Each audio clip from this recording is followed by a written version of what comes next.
Buenas, amigos do campo, sejam mais uma vez muito bem-vindos a mais um episódio do nosso canal Dúvida Rural. Eu sou Alex Zecchini, o seu comunicador, e aqui nós trazemos o conhecimento, a experiência, informação daqueles que vivem no campo, do campo e para o campo. E no episódio de hoje nós vamos falar sobre leilões, sobre as empresas de remate, sobre a importância que essas empresas têm no desenvolvimento da pecuária no nosso país. Então, se esse assunto é do seu interesse, já deixe o seu joinha, compartilhe este vídeo com os amigos e continue aqui com a gente. Este é o Dúvida Rural, o seu canal de respostas do meio rural.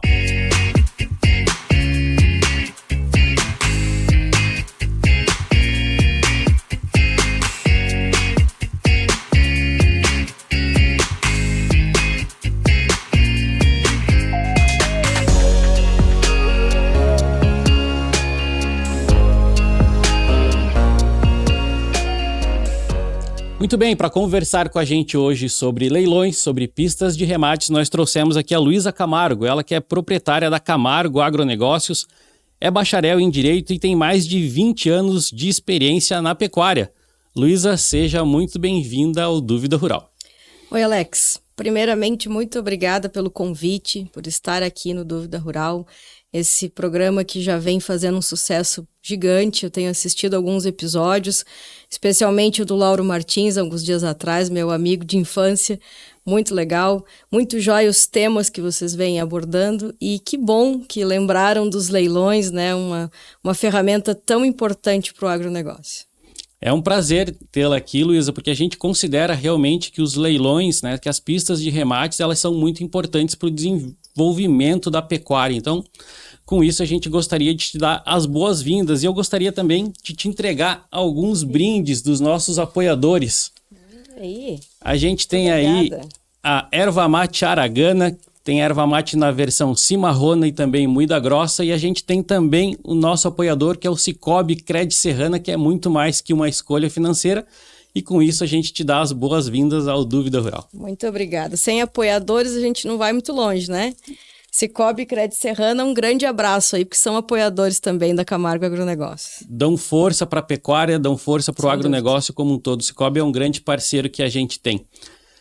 E Luísa, para que a gente comece essa nossa conversa, é de praxe que a gente traga para aqueles que nos acompanham um pouco da história dos nossos convidados, das nossas convidadas. Eu gostaria que com isso tu trouxesse para a gente um pouco da tua história. Como é que aconteceu essa ligação das pistas de leilões, de remates com a Luísa Camargo? É difícil te precisar o time disso, Alex, porque é uma coisa de família já, né? Vou tentar ser breve porque é uma história longa. Mas eu sou filha de pecuaristas, né? Famílias de pecuaristas, meu pai, minha mãe, meus avós eram tropeiros, né? Então, uma profissão muito característica aqui da nossa região. A pecuária é uma das atividades mais tradicionais da região serrana. Então, eu cresci no campo, eu cresci lidando com gado, com cavalos, trabalhando nessa área e amando muito essa área, né? Então, sempre me moldei, sempre pensei em seguir no campo de alguma maneira. Então, fui estudar, fui, né, prestar vestibular, sempre quis ser veterinária, né? Sempre sonhei com a veterinária. Mas a minha mãe costumava me dizer assim, que eu já sabia lidar bem com os animais. Eu tinha que aprender a lidar com pessoas. E, claro, a gente adolescente, né, lá naquela fase que você não quer escutar os pais, eu dizia, ai, que besteira isso que a minha mãe está me falando. Mas eu fiz um semestre e meio de veterinária em Cruz Alta e voltei para Lages porque não consegui ficar longe do campo, dos animais, da minha família. Voltei. E a minha mãe me inscreveu no vestibular de Direito, aqui na Uniplac, e eu passei no vestibular, né, então cursei Direito, por isso eu sou bacharel em Direito, e fiz toda a faculdade estagiando, é uma coisa que eu recomendo a quem está estudando, faça estágio, seja o curso que for, faça estágio. Então, estagiei em todas as áreas, fórum, juiz, advogado, cartório, todas as áreas que o direito poderia me proporcionar.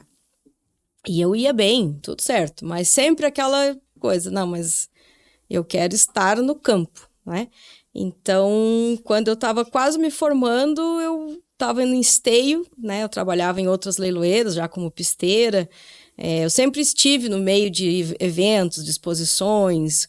Eu me criei dentro de uma leiloeira lagiana chamada Martins Remates. O Lauro Martins era um adolescente nessa época, hein, Lauro? O seu Adolfo Martins, que era o pai do Lauro, o pai do Adolfinho, né, da Mônica, do Lázaro. Ele tinha uma empresa leiloeira muito conceituada aqui, chamada Martins Remates. E eu me criei dentro dessa empresa. Quando meus pais estavam no sítio e eu queria ir para os leilões, queria ir para as polagens, queria ir para o parque, eu ligava para o seu Adolfo e pedia uma carona, se ele podia me levar. E ele prontamente passava na minha casa e me levava. Isso eu tinha 8 anos, 9 anos, por aí. Eu era bem, bem criança. Então, eu brincava de fazer leilão na Martins Remates. A minha família fez leilões particulares de gado dentro da Martins Remates também, onde eu pude participar em todas as áreas, desde trazer o gado para o parque, lidar a cavalo nas mangueiras, tudo, né? Eu participava de tudo. Ia lá no leiloeiro, ia lá nas mangueiras, era um parque de diversões para mim. Então, eu sempre sonhei com isso e eu dizia para o seu Adolfo, para o Lauro, que quando eu crescesse eu ia ter uma empresa de leilões. E lá no final da faculdade de Direito pintou esse estalo, assim, digo, eu vou consorciar, eu vou unir o direito, que eu estudei tanto, né, com o campo. Então, eu vou abrir essa empresa de leilões que eu sempre sonhei em ter, agora eu vou abrir ela.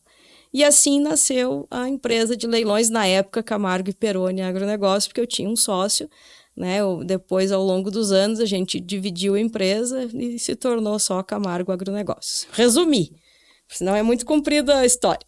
Que bacana, dá pra gente ter aí a partir dessa tua fala, né, a ideia de que a essência da Camargo Agronegócios, ela já vinha, digamos, de berço, né, porque desde muito pequena tu já tinha essa essência, tu já tinha essa coisa do campo, que isso quem tem, né, traz consigo, eu acho que pro resto da vida. É impossível tu fazer uma outra atividade tendo essa essência sem que isso não te perturbe uma hora e não te diga, olha, o campo tá presente aqui. O campo precisa ser visto de alguma forma nessa tua carreira. Então, acho que quem tem essa essência acaba, né, transparecendo isso em algum momento. E tu juntou essa essência, né, com o direito e trouxe, então, o direito para a parte administrativa da tua empresa e a parte prática, então, é responsável por essa tua essência. Assim se desenvolveu, então, a Camargo Agronegócios.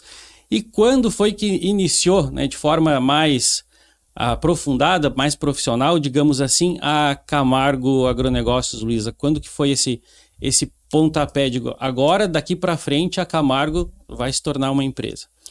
Assim que eu me formei dia 17 de março de 2007 e dia 27 de março, por coincidência meu aniversário, saiu o CNPJ da Camargo e Peroni na época, né?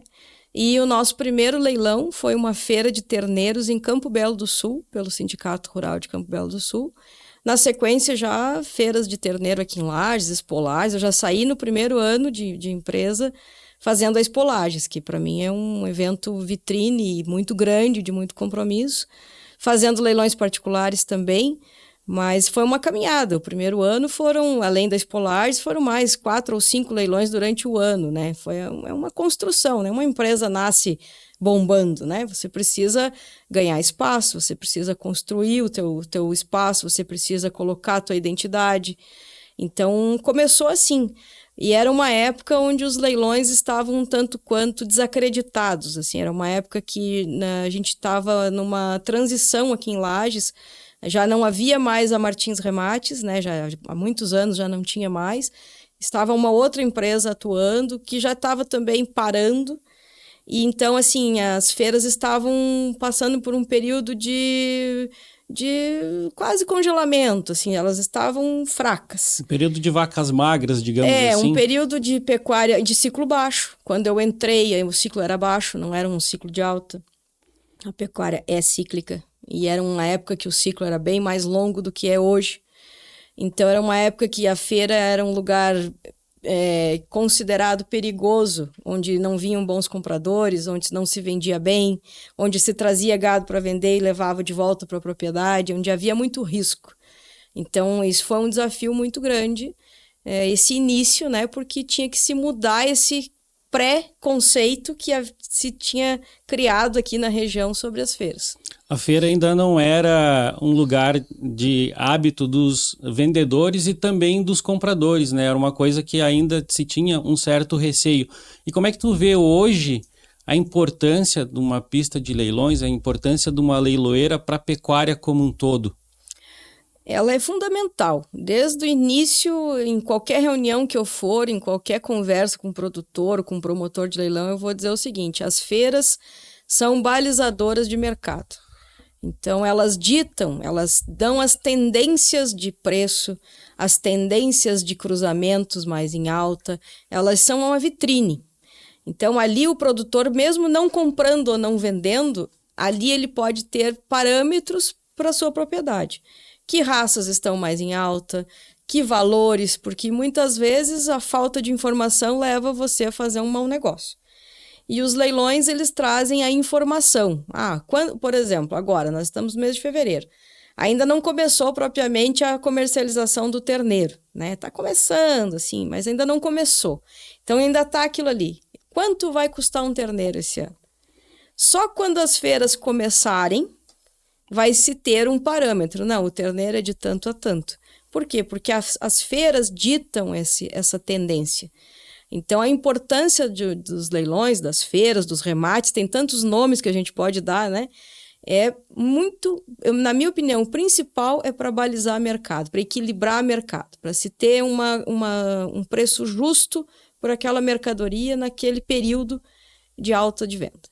E as feiras evoluíram, né? Evoluíram muito, elas profissionalizaram não só aqueles que trabalham promovendo os leilões, mas eu acredito que as feiras também profissionalizaram o criador, aquele que vende e também aquele que compra, porque eu acredito que os olhos também mudaram a partir do momento que essas pessoas começaram a participar das feiras. Eu lembro, por exemplo, ali em Capão Alto, né, uma das primeiras feiras que eu participei.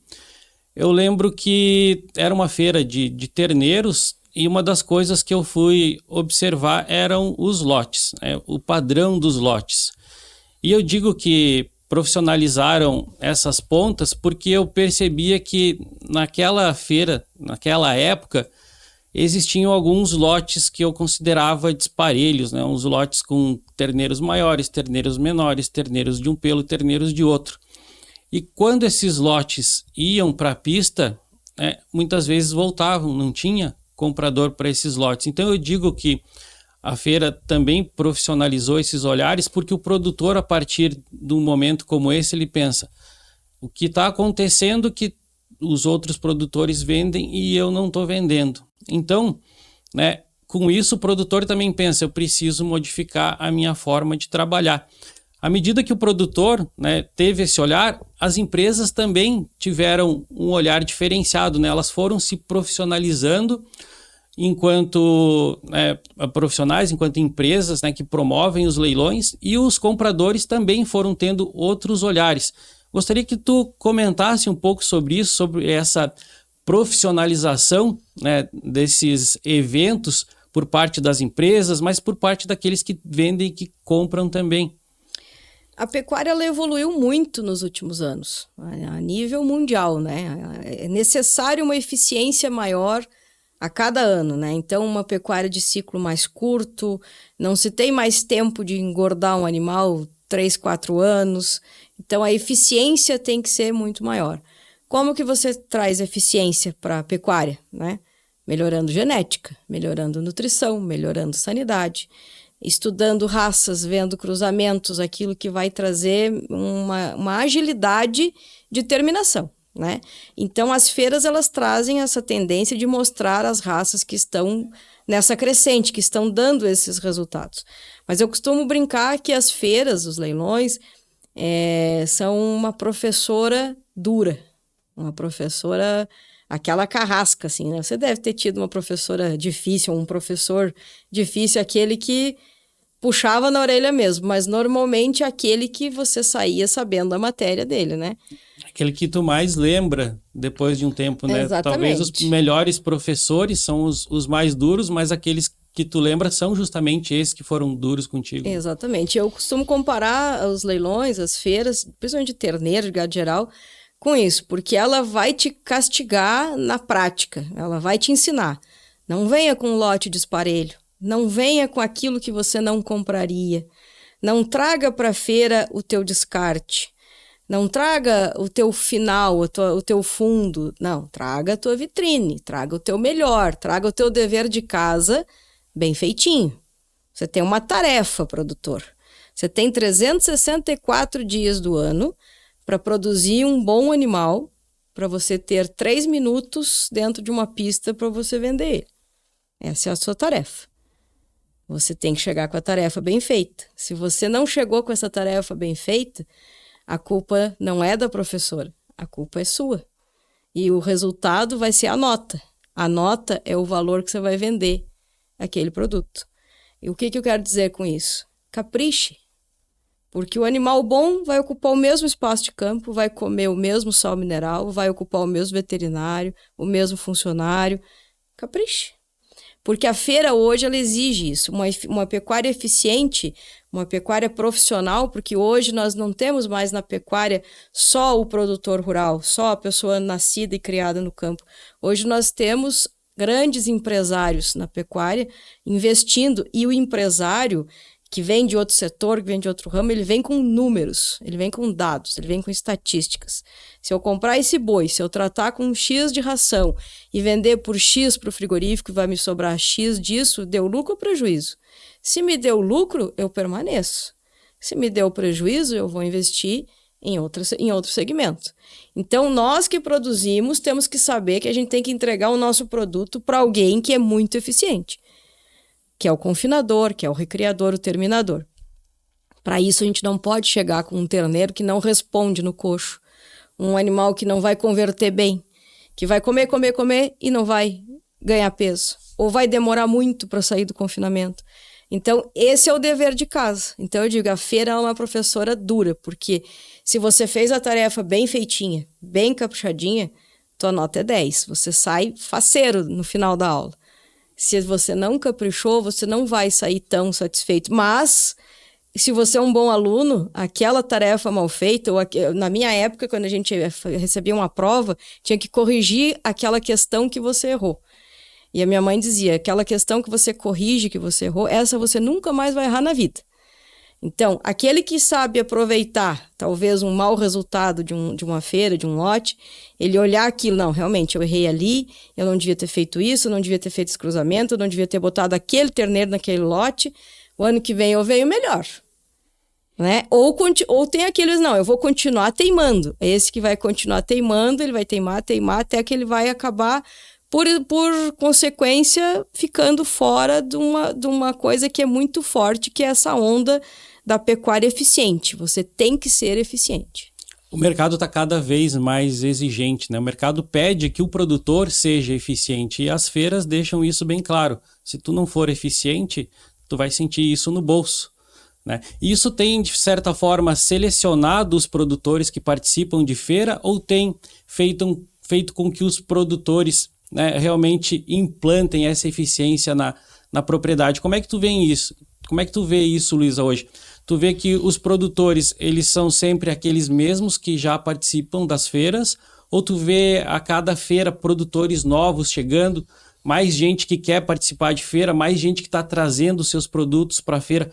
Como é que tu vê isso? Tu vê que mais profissionais da pecuária estão trazendo produtos para as feiras, estão querendo trazer essa pecuária eficiente para mostrar o seu produto numa pista de leilão?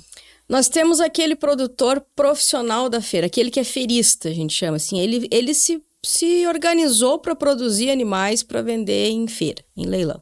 Então ele está todo ano, ele se programa, ele nem cogita não estar no leilão, porque ele já acostumou, já se habituou, já entendeu que ali é o lugar ideal para a produção dele, para a fazenda dele. Mas a gente também tem aquela pessoa que vem uma primeira vez, né? Vem experimentar. A gente também tem aquele que é o oportunista. Ah, tá bom de vender na feira, eu vou levar na feira. Ah, não tá tão bom, tá num ciclo de baixa como a gente viveu o ano passado. Some. Agora nós vamos viver o ciclo de alta, ele vai aparecer. este sempre está no galho quebrado. Ele sempre vai pegar o final do efeito. Quem permanece, quem está na feira, que vem todo ano, vai pegar o momento top e o momento não tão top. Mas o seguinte, a feira é uma vitrine. Isso tem que ficar muito claro. Você faz o teu nome, você faz o nome da tua fazenda, você coloca um rótulo no teu gado. O teu gado ganha um nome. Então, muitas vezes tem produtores, tem compradores, né? Que a gente tem os nossos clientes, os confinadores, os pessoal de pasto. Eles esperam uma determinada feira. Não, eu vou esperar aquela feira porque eu sei que aquele produtor vai levar o gado dele lá. Porque ele já comprou aquele gado deu resultado, ele quer de novo aquele gado. Né? Então, quem vai sempre na feira tem clientes fidelizados. E quem fica pulando de galho em galho, hoje eu vendo na fazenda, amanhã eu vou na feira, amanhã eu vendo para o intermediário, esse sempre ele nunca pega o momento bom, porque ele está sempre correndo atrás. Mas a gente tem esses perfis, o que sempre leva, o que leva esporadicamente, o que experimenta, esses que experimentam, ou eles permanecem ou saem. É uma peneira. Por quê? Volto a dizer, a feira é uma professora dura. E muitas vezes tem gente que não aceita aquela lição ali. Acha que não, o meu gado é bom. Mas a gente tem que pensar o seguinte, o meu gado às vezes é bom dentro da minha propriedade. Mas em comparação, quando ele chega num grupo de outros animais com outras propriedades, ele some. Ou não se destaca. Aí você tem que ter a humildade de olhar para a mangueira do vizinho e dizer assim, não, mas para aí. É bom lá em casa, mas aqui não tá bom. E a gente tem que ter esse discernimento de saber olhar isso. Senão a pista vai te dizer isso. E então tem produtores que ficam, outros que não ficam. Depende como que eles interpretam essa lição que a feira traz. A pista é, de certa forma, essa professora dura para aquele produtor que está competindo com ele mesmo para trazer um produto melhor a cada ano, mas também é dura com ele porque ele está competindo com outros que também estão com esse mesmo propósito, né? E os produtores estão cada vez melhores. Exatamente. Né? Eu acho que as feiras hoje, né, gostaria que tu comentasse um pouco sobre isso, na minha percepção estão mais parelhas, os lotes estão mais parelhos, é muito mais difícil tu separar, né, como era antigamente, os lotes ruins dos lotes bons. Claro que tem produtos que se destacam muito, mas de uma forma geral acredito que elas estão mais homogêneas, né? Ah, sim, a grande maioria dos produtores, né, principalmente com a entrada das suas sucessões, dos seus filhos, entrou essa ideia de que tem que se melhorar. E isso vem as tecnologias, né? Vem IATF, vem genética avançada, onde você tem acesso. Antigamente era difícil você ter acesso à genética diferenciada. Hoje não, hoje é muito acessível. E essa aula que a feira dá é o seguinte, ou eu melhoro, ou eu não ando, eu não vou ter resultado, eu não vou aparecer, eu não vou vender bem. E eu digo assim, o teu maior concorrente é você mesmo. O teu desafio é produzir uma safra de terneiros melhor que a do ano passado. Pelo menos eu e minha mãe lá no sítio, a gente tem essa filosofia. A gente tem que produzir algo melhor do que a gente já fez. Porque não adianta você ficar no marasmo. Eu fiz esse arroz com feijão aqui, deu. Não, você tem que evoluir, você tem que estar atualizado nos cruzamentos. Muitas vezes você gosta de um determinado cruzamento, mas aquele cruzamento o mercado não está absorvendo. Não tá pagando por aquele cruzamento. Não tá entendendo que aquele cruzamento está dando resultado. Não quer dizer que você tem que abandonar tudo aquilo não. Mas você tem que produzir o que o mercado está comprando. Você tem que se adequar. Eu vou dar um exemplo, por exemplo, de uma raça que eu admiro demais e que já o pessoal vai ter saudade, ela vai voltar voando. A raça Devon. Não existe mãe mais habilidosa na serra, na região fria nossa, que uma mãe Devon. Leite, mansidão. E uma vaca que aceita qualquer touro.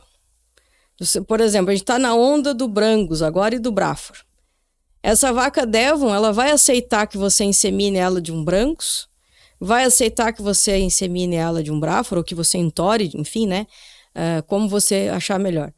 ela vai te dar o terneiro que o mercado está comprando. Ah, mas deu uma reviravolta, deu uma mudada no mercado, agora, digamos assim, cresceu o charolês, que o charolês nunca sai da moda, sempre vai estar em alta. Agora tem que fazer o charolês. Pode botar um charolês na vaca d'Eva, que ele vai te dar um terneiro barroso amarelo, pesado, bom. Então, assim, vamos entender que tem tendências, mas você tem que fazer do teu limão uma limonada. Não é porque você tem essa raça na tua propriedade que você tem que exterminar com ela e sair comprando a raça da moda, porque até você fazer pode ter mudado. Já não ser mais moda. Né? Então você tem que saber usar o que você tem.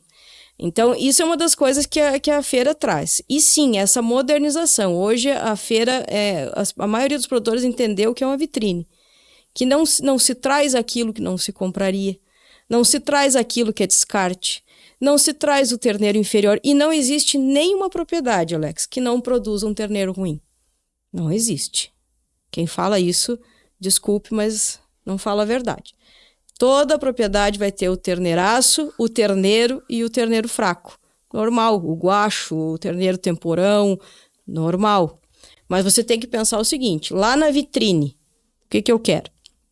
Se eu levar na vitrine o melhor e o intermediário, esses terneiros muitas vezes compram aquele inferior que ficou.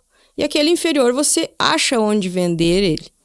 Né? E nas feiras, muitas vezes, a gente tem o lote mais fraco. Normal, vai ter sempre. E é necessário que tenha, porque tem o comprador também do lote mais levinho, mais fraquinho, mais contrapelo, porque a gente tem N segmentos de pessoas dentro de uma feira.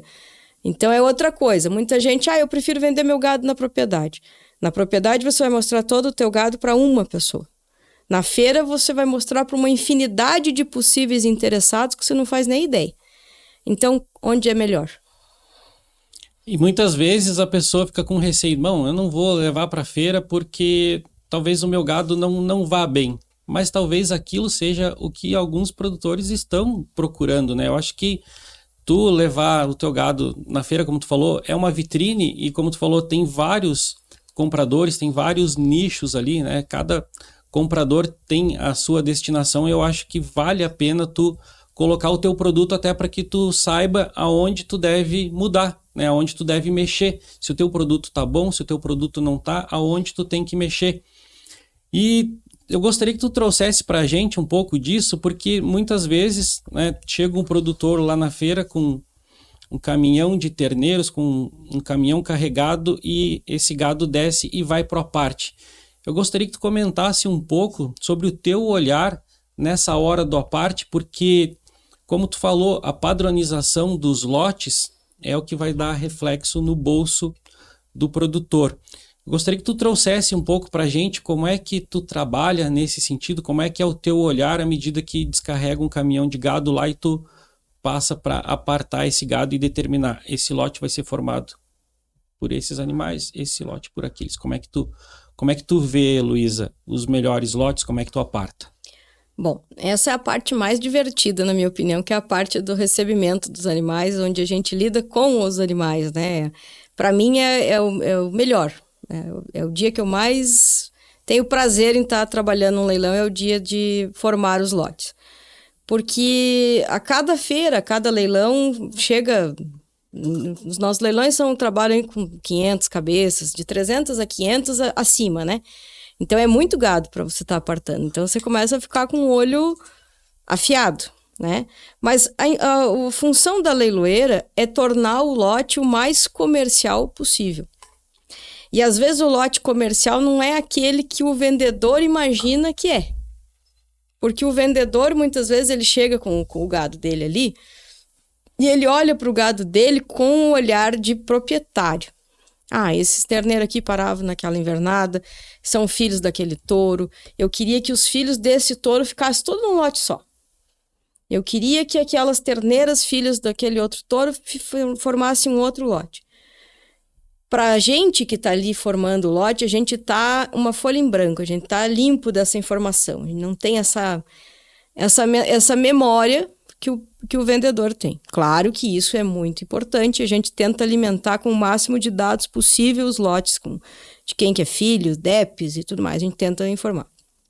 Mas eu preciso formar lotes padrão, mesmo tamanho, mesmo porte, mesma característica racial, mesma estrutura. Por quê? Porque eu estou pensando no meu cliente comprador, que ele também não tem esta memória que o vendedor tem, ele não faz a menor ideia de quem é o pai, quem é a mãe, que invernada que estava, não. Ele precisa comprar animais de tantos a tantos quilos, de tal definição racial, para ir para tal situação que ele vai atuar, seja uma recria, seja um engorda, a coxo, enfim. Eu preciso entregar na pista o que o comprador quer comprar.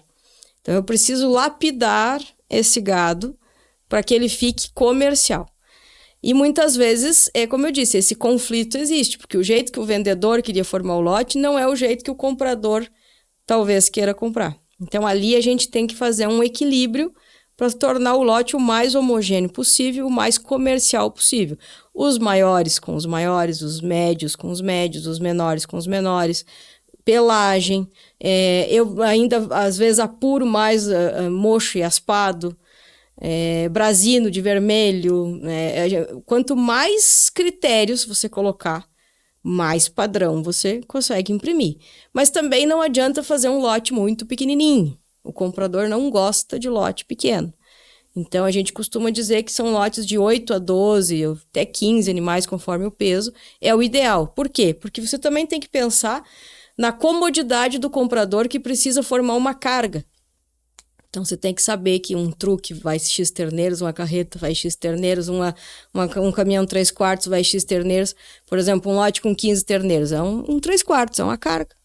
E às vezes a pessoa faz a conta, porque hoje em dia o frete é uma coisa significativa no custo de compra dos animais, você tem que pensar nisso. Se você formar lotes de 4, 5, 6, 7, né? Para aquele comprador formar a carga, ele tem que comprar muito mais lotes, são muito mais cheques, é muito mais burocracia, e o comprador ele quer comodidade, ele quer praticidade. Então o lote tem que ser padrão, com uma quantidade significativa que facilite a formação de uma carga. Então, quando a gente está formando os lotes ali, tudo isso é pensado, tudo isso é analisado. E uma das coisas que a gente pensa muito é no terminador, porque hoje o grande foco é esse, né? Produção extensiva aí, produção intensiva de carne. Eu ouvi isso do Shelley, né, do meu marido. Eu guardei essa frase porque eu acho que ela deve ser passada à frente. Eles produzem gado, recriam e confinam. Então, eles fazem o ciclo completo. Eu vou dar esse exemplo porque é dentro de casa. Então, dentro de casa a gente pode bater mesmo, né? Não tem problema. O que eu escutei dele uma vez, não, várias vezes eu escuto e eu acho que ele está muito certo. Todo produtor deveria, uma vez na vida, terminar os seus animais. Para ele entender que gado bom não é o pelo. Gado bom tem que ter estrutura, tem que ter genética, ele tem que chegar no confinamento estruturado, ele tem que ter caixa, ele tem que ter para onde crescer, para onde ganhar carne, para onde engordar, para onde expandir. Porque muitas vezes chega um gado de definição racial, de definição de pelo, mas o corinho está esticado, ele não tem mais para onde expandir. Então, quando a gente forma um lote, por exemplo, chega um lote de terneiros lá desse tipo, carcaçudo, couro frouxo, estruturado para evoluir muito, e tiver um terneiro corinho esticado, esse terneiro, se ele ficar naquele lote ali, ele prejudica o lote inteiro. Então, é muita coisa que é pensado ali na hora da formação do lote. É bem criterioso, assim, às vezes é demorado, mas é necessário para que quando entre o lote em pista, o comprador se impressione. Não, esse lote aí é padrão, esse eu levo. Né? E esse comprador se fidelize à feira. Hoje em dia a gente tem comprador que só compra em feira. Por quê? Porque ele já foi comprar na propriedade, ele já teve que comprar a ponta, o meio e o fundo. Ele já foi comprar de atravessadores, já levou ferro. Aí ele vai para a feira, porque lá ele escolhe. Eu quero terneiro assim, ele escolhe o que ele vai comprar. Ele não precisa comprar toda a produção. E se você vai na compra particular, você tem que comprar tudo. Então, assim, isso tudo é pensado quando você vai formar um lote. É muita coisa. Não é assim, aparta por pelo ou aparta de qualquer jeito. Não. Tudo isso é pensado. E sempre, isso eu costumo dizer e gosto de repetir sempre que eu posso. Nunca, jamais, a gente vai formar um lote ou apartar um gado pensando em prejudicar quem está vendendo ou quem está comprando. Bem pelo contrário. É sempre buscando o equilíbrio, para que quem trouxe para vender venda com um preço justo e que quem compre leve um material adequado para o que ele precisa. Se porventura, às vezes, as coisas não andarem como o produtor gostaria que elas andassem, ou é por conta, né, daquilo que veio da fazenda ou por conta das condições do mercado, né, Luísa? Sim. Eu acho importante isso que tu falou, do olhar do terminador, né, porque o terminador, né, ele já olha aquele terneiro ali de uma forma diferente porque ele está acostumado a lidar com os números, que talvez aquele produtor de vaca de cria, aquele produtor de terneiro, talvez não tenha todos esses números nas planilhas. Então, esse olhar, né, de números, eu acho que é bastante importante que em todas as categorias, né, se tenha, porque, como eu estava falando esses dias com o professor Nilson, muitas vezes na pecuária a gente tem que largar a mão das paixões e olhar mais para os números. Sem dúvida. E às vezes a gente tem, como o professor fala, aquela vaca brasina que dá um camargo espumado, que tem um leite gordo, mas aquela vaca não está dando um terneiro por ano, né? Às vezes a gente tem uma baixa taxa de natalidade que está me dando, de certa forma, prejuízo. A gente está tendo menos terneiro do que poderia ter. E não só menos terneiro, às vezes a gente está tendo menos terneiro e terneiro menos pesado do que poderia ter.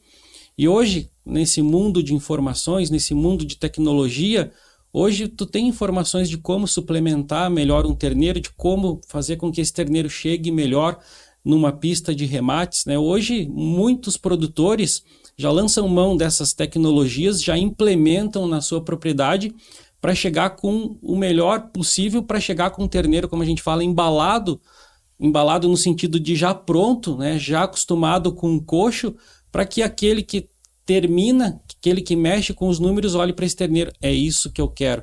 E acredito, como tu falou, que a pecuária está se encaminhando para esse nível de exigência e para esse nível de eficiência também, né? Eu gostaria que tu trouxesse para a gente aqui um pouco da tua visão, porque assim, à medida que tu sabe quem vende, que tu conhece aquele gado, à medida que tu vai fazendo as feiras, tu já conhece o gado da propriedade que ele vem, tu já conhece o criador e tu já conhece também aquele que mexe com os números, que é o terminador. Então, eu acho que quando tu tá apartando esses lotes, eu acredito que já vem na tua mente. Esse lote do fulano aqui é aquele lote que se encaixa perfeito naqueles clientes que são terminadores. Então, eu já vou aproveitar para tentar levar esse lote para esse padrão de aparte aqui, porque eu sei que isso aqui vai agradar os olhos daquele terminador. Por mais que talvez não seja ele que compre, mas tu sabe que o padrão daquele terminador, daquelas empresas, daqueles frigoríficos que também estão ali nas feiras, estão olhando para aquele tipo de lote, né? Esse conhecimento que tu tem entre quem vende e quem compra te dá, de certa forma, uma segurança, né, de apartar e saber que tu está fazendo o teu trabalho ali e que aquilo ali vai estar bom para quem vende e vai estar bom para quem compra. Como é que tu trata isso, essa segurança de trabalhar, né, de realizar esse à parte e de tal forma que isso também seja passado para quem vende e quem compra também sinta essa segurança? Não, o que a Luísa fez aqui eu acredito que está bom e não vou dizer comprar de olhos fechados, né, porque hoje passa de forma virtual. Sim. Então a pessoa tá ali percebendo o lote que ela está comprando. Mas como é que tu vê essa segurança que é passada para os dois lados? Primeiro de tudo é uma palavra só: seriedade, verdade. Você tem que ser muito verdadeiro do que você faz. Já aconteceu acontece em quase todo leilão de um cliente me chamar para lançar em algum lote e eu dizer para ele: esse lote não te serve. Né? Então, assim, a minha filosofia, eu vou falar por mim, eu não posso falar pelos outros, né? Eu vou falar pelo perfil da Camargo Agronegócio. A gente tem que primar por confiança do cliente, seja vendedor ou comprador. E às vezes eu prefiro deixar de vender um lote ou deixar de ganhar uma comissão do que a pessoa ficar insatisfeita com aquilo que arrematou. Principalmente quando a gente fala nos leilões virtuais, transmitidos, onde o comprador não está ali com os seus próprios olhos comprando, ele está comprando com os nossos olhos, com a nossa palavra, com a nossa palavra. E eu acho que a palavra da gente é só uma.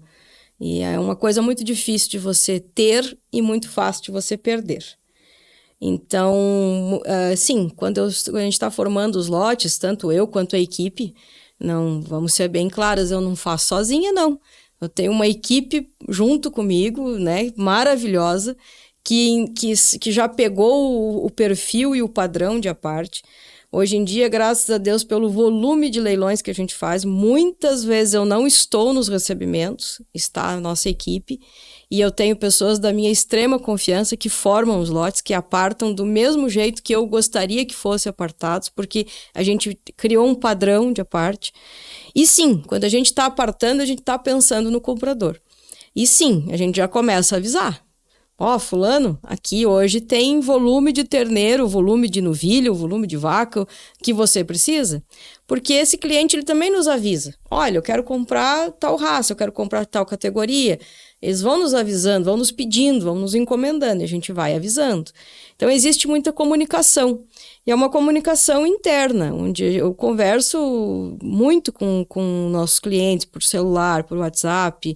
Eu uso muito o meu status do celular. Então, quando eu tô apartando, às vezes eu filmo o lote ali e comento. É um lote de terneiros de tal cruza, na feira tal, e coloco no meu status. Muitas vezes as pessoas já chamam. Opa, isso aqui me interessa. Então, hoje em dia você tem que usar a tecnologia a teu favor. Mas sim, muitos lotes são feitos pensando no perfil dos clientes que a gente tem. E como a gente tem um perfil de clientes exigentes, né, que são essa ponta de terminadores, esse pessoal que fornece para os principais frigoríficos do estado, eles precisam chegar lá no frigorífico com um animal de resultado para ganhar as bonificações, para ganhar os incentivos, para, resumindo, ganhar dinheiro. Então, a gente tem que entregar para esse cliente esse produto que ele precisa, né? Então, é uma cadeia, né? Então, isso é muito necessário e acontece, sim. A gente faz o perfil e a gente divulga bastante. E na nossa classe é muito interessante porque existe uma parceria. Um indica para o outro, né? Então, às vezes, aquele confinador fala para o vizinho dele que é confinador também. Lá naquela feira você pode comprar. Então, muitas vezes, o próprio comprador traz outro comprador, né? Isso acontece bastante. Mas, sim, a gente precisa ter essa comunicação e é pensado no comprador e é feito o lote equilibrado. Assim como a gente tem o perfil daquele cliente que quer um terneiro mais levinho, que ele quer levar, por exemplo, um terneiro para... Tem muito aqui na região de São Joaquim, Bom Jardim, o terneiro que vai para os pomares de maçã, ele tem que ser menor, ele tem que ser mais leve, porque ele vai caminhar nos pomares ali, né? Então, ele vai ganhar um determinado peso, daí ele vai ser revendido de sobreano, vai para um terminador. Então, assim, no leilão, você tem um leque de compradores quase inimaginável. Mas você tem um perfil de clientes fiéis, assim como vendedores, assim como compradores, que você cria uma identidade para aqueles leilões. E cada feira tem um perfil de gado e um perfil de biotipo, um perfil de jeito de vender. Nenhum leilão é igual ao outro. Não existe leilão igual. E acho extremamente importante tu saber interpretar isso, né? Tu saber trazer essa interpretação do que tu tem naquela feira para quem tu vai vender e trazer isso com transparência. Acho que transparência, confiança, isso vai se multiplicando. Isso vai fazendo com que aquelas feiras criem credibilidade. Sim. Né? Então, eu acho que à medida que tu compra, né, com transparência, que tu tem confiança, que tu acredita naquilo que está sendo passado, mesmo sem imagem, como tu falou, às vezes só pela palavra, né, eu acho que quando tu recebe esse produto em casa, porque muitos compradores não vão mais, né, até uma pista de leilão, compram pelo celular, mas quando tu recebe esse produto em casa, que esse produto te dá uma resposta positiva e que quando tu vê, pensa, bom, isso aqui é realmente aquilo que me foi passado, né, isso faz parte dessa credibilidade e considero que isso é extremamente importante. Muito bem, para você que está nos acompanhando aqui neste bate-papo com a Luísa Camargo, da Camargo Agronegócios, nós estamos falando sobre leilões, sobre pistas de remate, sobre padronização de lotes, sobre como colocar melhor o seu produto numa feira, sobre como comprar melhor o seu produto numa feira, sobre tudo aquilo que envolve os leilões. Eu peço que você se inscreva no nosso canal, ative as notificações e também nos acompanhe através das nossas redes sociais.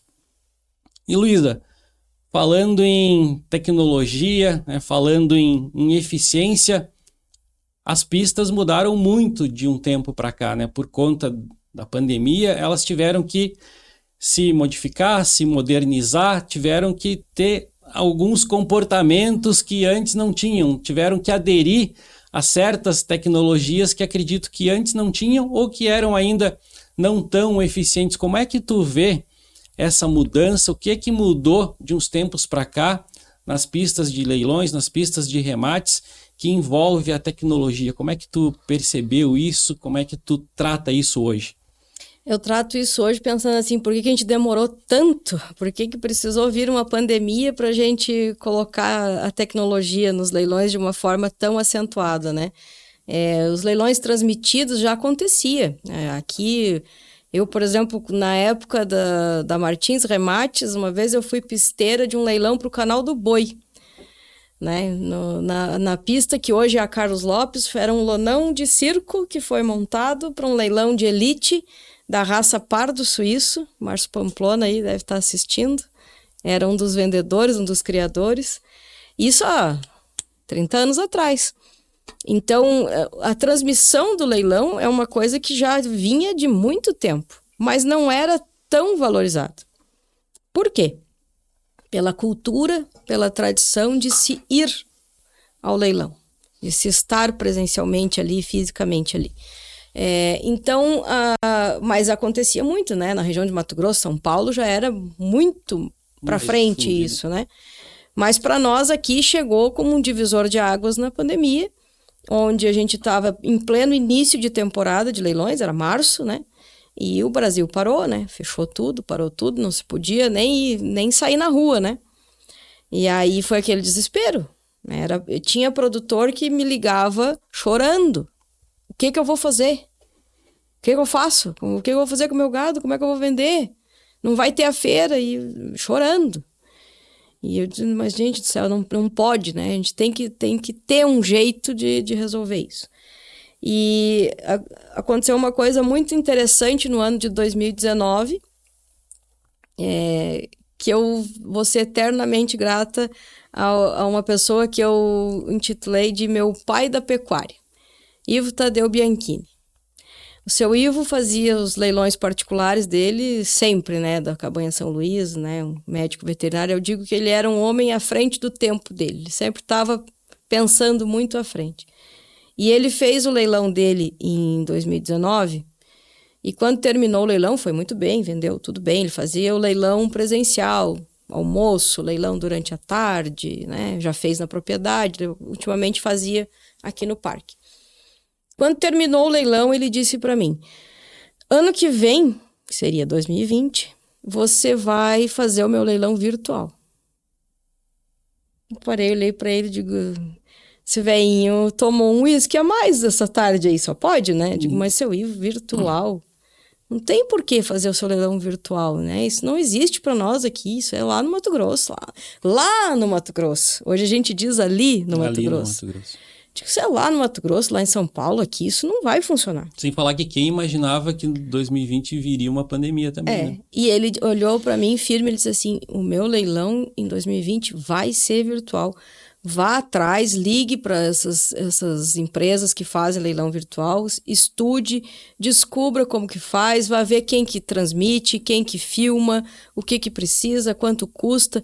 Vai vendo isso aí, porque eu vou fazer virtual, eu não vou mais trazer gado, não vou transportar da fazenda para parque nenhum, eu não vou mais fazer esse evento grande, eu tô velho, né, não tem mais pique para isso, filmar o gado lá na fazenda e vender virtual. Não, eu não discuti com ele, né, jamais discutiria, disse, não, tá bem, eu vou dar uma estudada aí, vou dar uma pesquisada e vamos conversando. E eu fui. né? Fui atrás disso, liguei para a Estância Bahia, liguei para o Canal do Boi, né? Fui descobrindo, tal, conversando com os conhecidos daqui, onde teria uma empresa aqui em Lages, ou aqui na região, ou aqui no sul, que pudesse transmitir, né? Na época estava em alta o Canal Rural, que era muito caro. O Lance Rural, daí veio como... Canal do Boi também? O Canal do Boi também era caríssimo. Daí veio o Canal Rural, que era um leilão, era 50, 70 mil. Aí veio o Lance Rural, que é um segmento do Canal Rural também, onde você já é uma opção. Aí o Leilão Mãe Rainha fazia uma transmissão, aliás, não era uma retransmissão, era uma transmissão pelo Lance Rural, onde a ideia era divulgar, não era vender. A Expolages, por vários anos, contratou o Canal do Boi para transmitir um leilão de multirraças de reprodutores, com o sentido de divulgar a cidade, divulgar a exposição, de engrandecer o evento, né? Não que aquela transmissão fosse trazer um comprador, os compradores estavam presenciais. Então, tudo isso serviu de embasamento. Quando veio a pandemia, não que eu estivesse pronta e preparada, não. Mas eu já tinha dado alguns passos, eu já tinha mais ou menos uma noção do que precisava para poder fazer os leilões transmitidos, né? Com uma transmissão. E aí você vai começando a conhecer pessoas, nisso entrou a Imagem TV, que é um nosso parceiro que faz as nossas transmissões de todos os nossos leilões. E aí a gente começou a fazer os leilões transmitidos.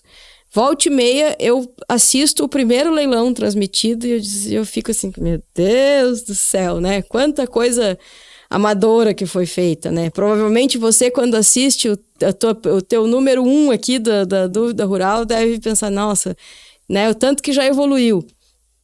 Então, foi um divisor de águas, trouxe um leque gigante de novos compradores. A gente pensava que o comprador não ia aderir a esse virtual, ele aderiu. Entraram novos compradores, pessoas que nunca tinham vindo para um leilão, entraram comprando. A gente começou a pulverizar o gado. Então, antes a gente fazia um leilão aqui em Lages, por exemplo, a gente sabia que vinha um comprador de Mafra, um ali de Florianópolis, e o resto ficava por aqui mesmo. Você não conseguia jogar o gado para longe. Agora não, você faz um leilão aqui, você vende para o estado inteiro, para fora do estado, você pulveriza o gado, você joga para N lugares. Por quê? A pessoa está de casa comprando, ele só pergunta, tem caminhão freteiro aí? Você tem? A gente já tem, né, alguns caminhões ali que se cadastram, que já ficam à disposição. A gente, literalmente, é o disque boi, né? A gente vende, embala, carrega e despacha e vai chegar lá no destino. Então, a comodidade que os leilões transmitidos trouxeram, gerou um boom nas feiras, assim, tanto que eu fazia até 2019 uma média aí de 30 leilões, 35 leilões anuais. Hoje a gente faz 60, 70, porque não faz mais porque a gente prima por não amontoar, para poder entregar um trabalho legal. Mas se quiser marcar um leilão todo dia, tem quem queira. Só que a gente não pensa assim, eu penso em entregar um trabalho de qualidade. Talvez a minha empresa ela vai se limitar a crescer até um certo ponto, onde eu atenda, vai chegar num ponto que a gente vai atender determinados clientes, e não vai ser a empresa que vai escolher quem vai atender, não vai ser o cliente que vai contratar, porque a gente não vai conseguir atender a todos, né? É uma coisa que eu tenho por regra. Eu vou num lugar, eu quero ser bem atendido, eu quero que me entregue um bom trabalho. Não adianta a gente assumir muito compromisso e depois não entregar esse compromisso bem entregue. Então, o salto de leilões é gigante, a quantidade de leilões. E abriu. A Camargo atuava 100% em Santa Catarina. Desde 2020, na própria pandemia, nós já começamos a atuar no Rio Grande do Sul, com parcerias com outras leiloeiras, né? Entrando as leiloeiras em conjunto. Vamos fazer o leilão de tal cabanha, vamos entrar em 2 leiloeiras, cada leiloeira trabalha o seu estado, a sua região, né? E isso deu muito certo também, né? Agora que abriram as fronteiras também, Rio Grande do Sul, Paraná, né? Que tem esse trânsito que a gente era uma ilha sanitária, a gente não podia, só saía, não entrava gado para cá. Isso tudo cresceu demais com a tecnologia da transmissão. Sem ela, isso não seria possível. Eu lembro que a gente imaginava que seria algo momentâneo quando surgiu, né, essas transmissões online. Vai acabar. Logo vai acabar, a gente vai voltar para a pista, então isso aí é só enquanto durar a pandemia. Não. E não, né? É uma coisa que veio para ficar e, na verdade, veio para fazer com que essa evolução também acontecesse de forma mais rápida, porque se talvez a pandemia não tivesse ocorrido, talvez essas transmissões demorassem um pouco mais para acontecer. Eu tinha o projeto, em função da incumbência que eu recebi, de migrar, né? Eu ia fazer uma migração para ter os leilões presenciais com transmissão, mas ia ser uma coisa assim, lenta, né? Mais gradual. Mais gradual, mas teve que ser em uma semana. E foi para atender um produtor de forma específica, e aquilo ali, tu mal sabia que ia se tornar dali para frente a tua forma mais tradicional de trabalhar. E aí o seu Ivo me ligou e ele disse assim, eu te falei que o meu leilão ia ser virtual? Eu digo, bolinha de cristal tá boa, né? Eu achei interessante também um ponto que tu colocou nessa preocupação, né, de gerar o melhor trabalho possível para quem está do outro lado. Eu gostaria que tu comentasse um pouco sobre isso, de como é que tu trabalha, quais são os cuidados que tu tem na hora de promover uma imagem, né, na hora de fazer, mas na hora de apresentar essa imagem dos animais para aqueles que estão do outro lado, porque muita gente já faz questão de não vir na pista, muita gente faz questão de só arrematar de forma online e já tem essa confiança, mas essa confiança é transmitida por conta de, acredito, de alguns cuidados que tu tem na hora da confecção dessas imagens. Como é que tu cuida disso? A que detalhes tu se atém para isso? Mais uma vez aquela palavra, verdade, transparência, né? Eu consigo tentar fazer isso. Por quê? Porque eu me coloco nos 3 lugares. Eu também vendo em leilão, eu também compro em leilão e eu faço leilão. Então, eu consigo sentar nesses 3 bancos, né? E o que acontece? Eu não domino, não tenho essa audácia de dizer que eu domino técnica de cinegrafismo, de filmar, mas eu tenho a técnica de conversar. Então, o que eu conversei muito com o nosso pessoal de transmissão, de imagem, os cinegrafistas? Verdade. Eu não quero imagem maquiada. Eu não quero ângulo que favoreça o animal. Eu não quero ilusão. Eu quero verdade. Eu quero olhar na televisão o lote e eu tirar a minha conclusão. Assim como se eu estivesse olhando ele ao vivo. Claro que não é a mesma coisa. Jamais vai ser igual.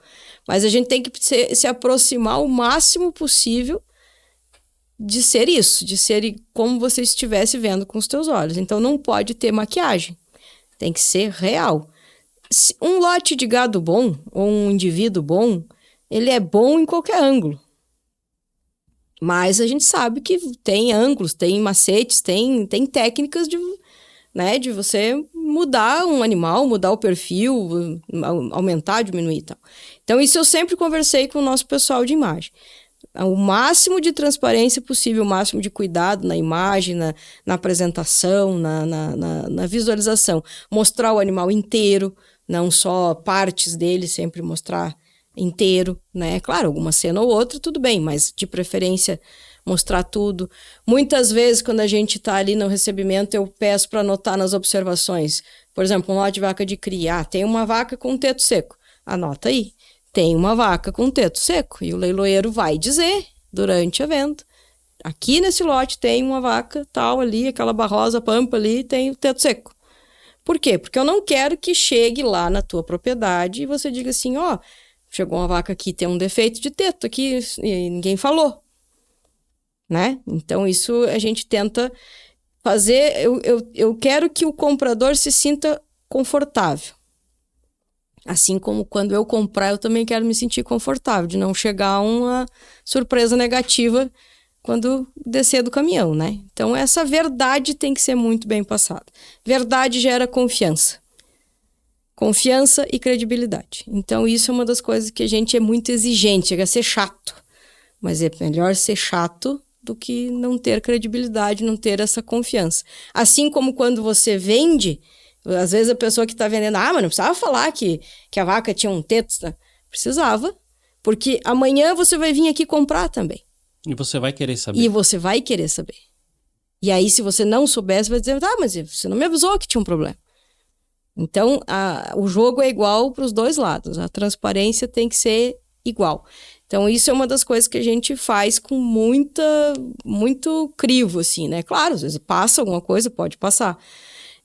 O Pingo, por exemplo, né? Um abraço pro Pingo aí, que tá com a gente lá assistindo. Um abraço pro Pingo, meu afilhado, Gabriel. Teu fã. O Pingo, por exemplo, ele se especializou em apresentar os animais em pista, em conduzir. Não pense que ele está ali dentro da pista, tocando para um lado para o outro, sem o porquê. Ele conversa com o cinegrafista, ele olha a posição da câmera, ele vê por onde que o gado tem que caminhar na pista para que a cena fique boa, para que o gado se apresente bem. Muitas vezes vocês devem escutar o Delamar ou eu falando assim, pararam para o lance. Que o gado se forma, assim, se enfilera e fica olhando assim para a câmera, posicionado.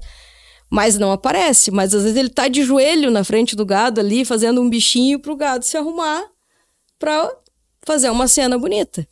Então, tudo isso é pensado para que você tenha um lote bem vendido, mas com verdade.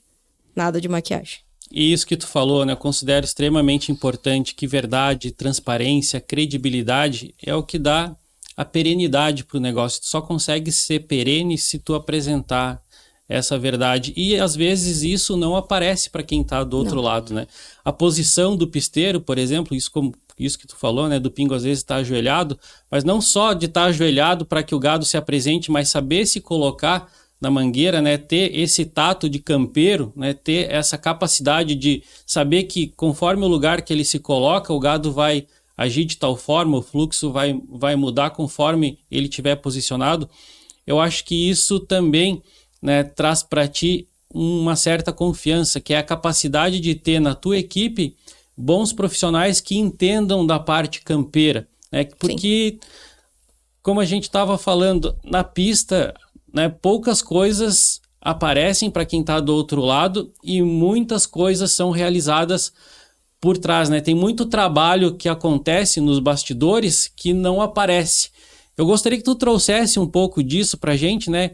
Sobre a tua equipe, sobre as pessoas que tu trabalha, sobre a tua forma de organização, porque parte dessa credibilidade, dessa transparência, dessa verdade, eu acredito que a gente deva atrelar a toda essa equipe que trabalha, né, conduzindo, né, que trabalha formando, que trabalha durante um leilão, durante um remate. Gostaria que tu trouxesse um pouco disso para que a gente possa passar para aqueles que nos ouvem a importância, né, de se ter uma equipe competente, né, extremamente competente, trabalhando para desenvolver um leilão. Que bom que você abordou esse tema, porque é muito importante isso, né? A gente não faz nada sozinho, de jeito e maneira, né? Num volume desse, então, jamais. Então, a gente tem uma equipe grande, a nossa equipe aí chega a 60 pessoas, por exemplo, nas Polares, não baixa de 60 colaboradores, desde a cozinha até a pista, né? Além das empresas que caminham junto com a Camargo, a empresa que transmite, a empresa de sonorização, de iluminação. Então, assim, é uma família. Vira uma família, assim, literalmente uma família, porque a gente convive tanto tempo junto durante o ano que às vezes a gente está mais junto com aquelas pessoas do que com a nossa própria família de sangue, muitas vezes. Então, assim, tem que existir uma relação de amizade muito grande, de respeito muito grande, mútuo entre todos, né? Isso existe, né? Quem entra novo na equipe tem que pegar esse giro, tem que se localizar, tem que se encaixar, tem que entender que os que estão ali há mais tempo têm sim uma certa autoridade, uma certa hierarquia, porque eles estão ali há tanto tempo que com certeza o que eles te disserem é o que tem que ser feito, né? Porque eles já sabem todo o caminho, toda a receita do bolo. Nenhum bolo é igual, nenhum leilão é igual. Mas a receita é muito parecida, a condução, o que precisa ser feito. Então, desde a equipe de recebimento, cada um tem a sua posição, cada um tem a sua função. No escritório tem as funções também, o escritório é muito importante, onde a gente tem que cadastrar todos os brincos, cadastrar peso, cadastrar informações, dados, vídeos. O nosso software ele é muito especializado em dados, então a gente tem muita informação daquele lote. Então, assim, é bastante trabalhoso. A parte do leilão no dia, né? Atendimento a clientes, os pisteiros presenciais, porque hoje a gente tem o leilão híbrido, né? Onde tem a presença do público com a transmissão. Então, eu tenho que ter o pisteiro virtual e tenho que ter o pisteiro que está atendendo o público ali na pista, né? Pegando lance ali no módulo tradicional. Hoje esse pisteiro tradicional, ele também está com o celular na mão, porque muitas vezes o cliente não está ali, mas quer lançar com ele pelo celular. Então eles têm que ter uma dupla função de estar olhando as pessoas aqui para pegar lance e ao mesmo tempo o celular está ali com tantos outros clientes, né? Então, assim, a equipe é muito vasta, com muitas funções. Manbaby, né? A gente viaja muito, é na estrada direto. E aí tem que fazer uma matemática doida, onde vai uns para um lado, outros para os outros. Daqui a pouco se encontra tudo, daqui a pouco separa tudo. Mas no final dá tudo certo. Mas são pessoas que estão comigo, alguns estão comigo desde que a empresa abriu, né? Outros estão há mais de 10 anos, 12 anos. Normalmente quem entra permanece por bastante tempo. Exceto muitas pessoas que eu dou oportunidade, porque eu acho que isso é muito necessário. Quando eu comecei, eu precisei ter oportunidades e muitas portas fecharam, outras abriram. Então, eu tento dar oportunidade para quem me procura. Então, tem muito estudante que vem trabalhar na Camargo, né? E ali a gente vai moldando. Às vezes ele entra na mangueira, quando vê, não, você tem perfil para o escritório, vamos para o escritório. Ah, você tem perfil para pista, vamos para a pista. Então, a gente vai vendo as aptidões. Cada pessoa tem uma aptidão, um jeito, uma especialidade, uma prática, né? Então, assim, o fluxo de pessoas, de colaboradores é muito intenso, mas tem aquelas pontas firmes que a gente não pode perder de jeito nenhum. E a voz da Camargo, né? Que é o Delamar, que é, digamos assim, a identidade de voz é o Delamar, né? O nosso leiloeiro desde o início, desde o primeiro leilão. Já leiloamos com outros leiloeiros, sim. Provavelmente com o volume de leilões que a gente está tendo e tudo mais, vai chegar num ponto que a gente vai ter talvez mais algum leiloeiro leiloando, mas a voz da Camargo é Delamar Macedo. Que bacana, eu acho que vale a pena a gente ressaltar essa importância do Delamar, do leiloeiro, dessa voz da Camargo, porque entender a dinâmica de um leilão, saber quando tu tem que levar um leilão para uma emoção maior, saber quando tu tem que dar aquela pausa que o pessoal às vezes já está um pouco mais cansado, né? Saber Sim. Quando entra um lote que tu tem que gerar mais empolgação, eu acho que isso faz muita diferença no leilão, né? Tu trabalhar essa dinâmica em diferentes momentos, fazer com que o leilão seja gostoso, seja prazeroso para quem está assistindo, para quem está fazendo e para quem está ali vendendo, para quem está presente também, né? Eu acho que ter esse entendimento, essa interpretação, né? Essa voz do leilão também permite que o leilão aconteça dessa forma. Eu gostaria que tu entrasse um pouquinho também nesse tema, porque eu acho que é bastante importante, né? Tu fazer com que o leilão seja agradável. Como é que tu vê isso, Luiz? Uma das coisas que a gente mais se orgulha na Camargo é a da nossa audiência. Normalmente os nossos leilões têm uma audiência significativa. A gente fala em conexões, né? Porque hoje, quando a gente olha ali o número de conexões num leilão, 300, 400, a gente já chegou a passar de 2.000 conexões. Conexões é um aparelho conectado no canal. Você sabe disso, você tem o teu programa, né, também no YouTube. Então, isso a gente chegou a essa conclusão. Ninguém assiste um leilão sozinho.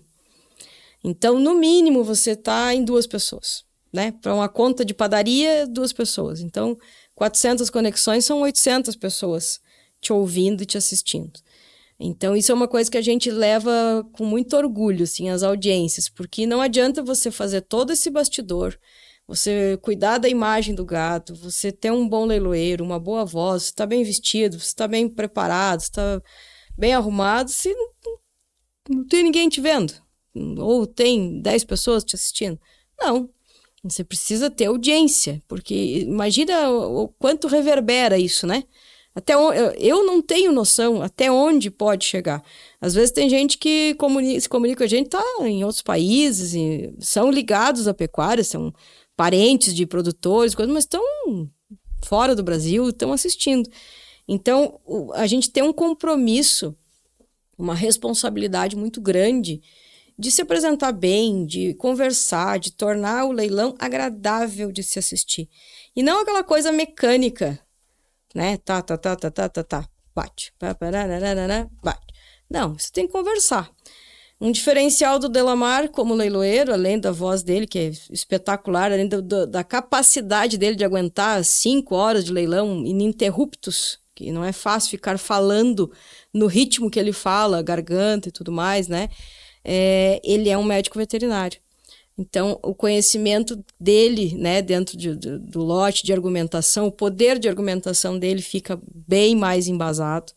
Então, assim, ele pensa no que ele fala. O leiloeiro bom é aquele que ele está pensando uma coisa e falando outra. Ele já está pensando lá na frente do que ele está falando. Ele está falando o valor, mas ele está pensando o que ele vai argumentar. E o Delamar tem esse dom. Então, eu costumo dizer assim, tem gente que me pergunta, o que precisa para eu ser um leiloeiro? Dom.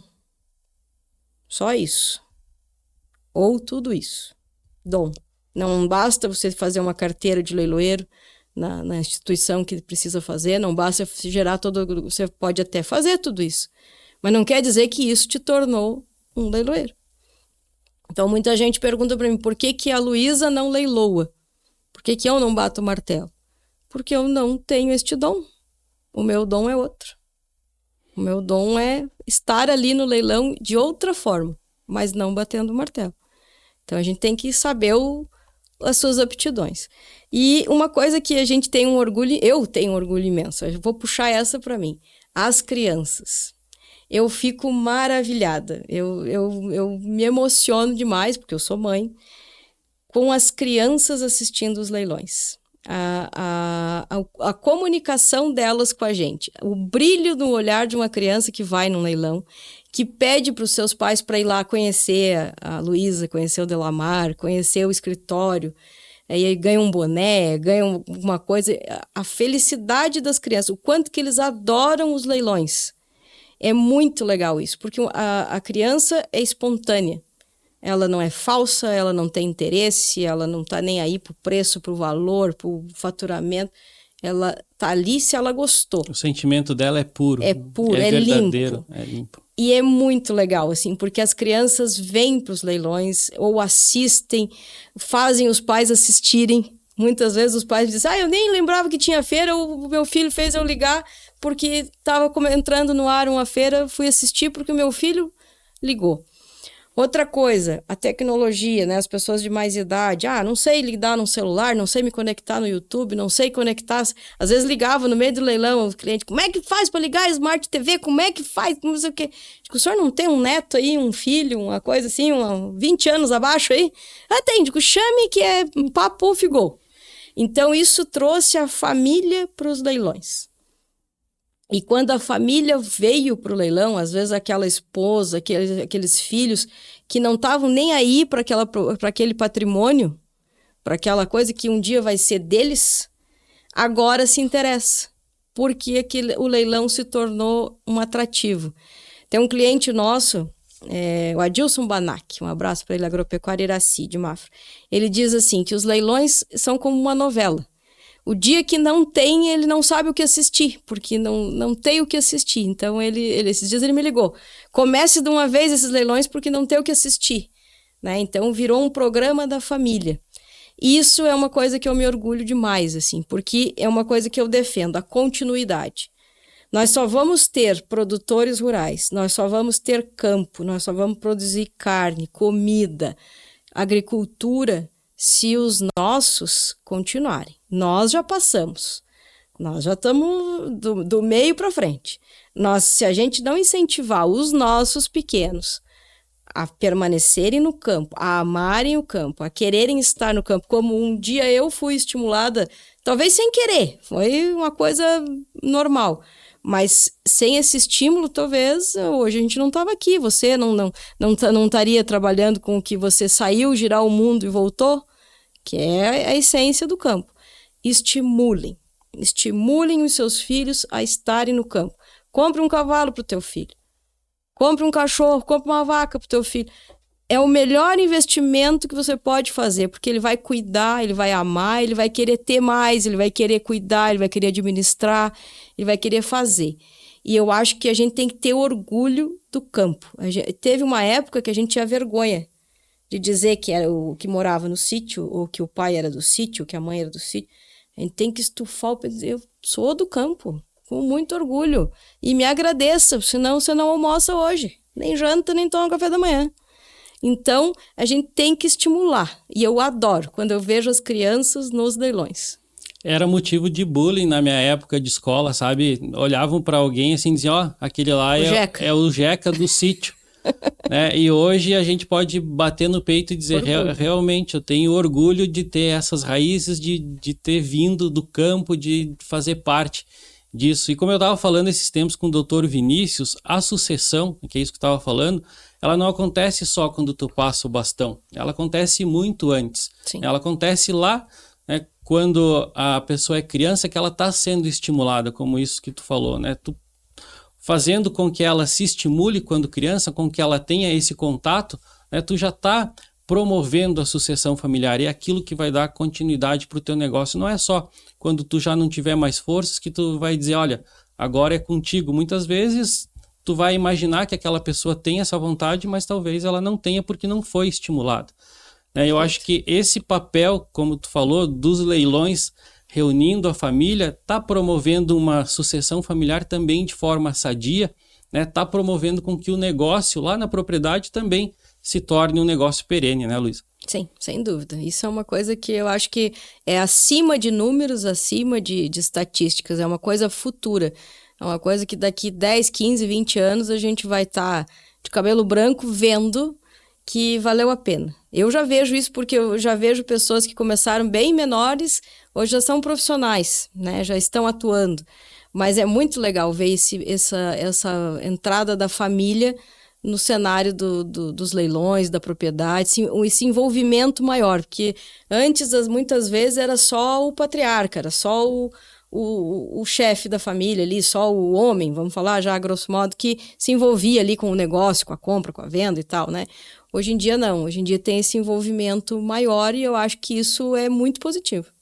Que bacana. E Luísa, falando de sucessão, falando de futuro, falando desse pertencimento, dessa participação das crianças cada vez mais nos leilões, como é que tu vê o futuro dos leilões? Como é que tu vê a tecnologia hoje chegando muito forte, aplicativos sendo usados? Como é que tu vê tudo isso? Como é que tu imagina que os leilões sejam daqui para frente? Porque a gente já teve uma evolução muito forte até então, né, por conta daquilo que a gente estava conversando.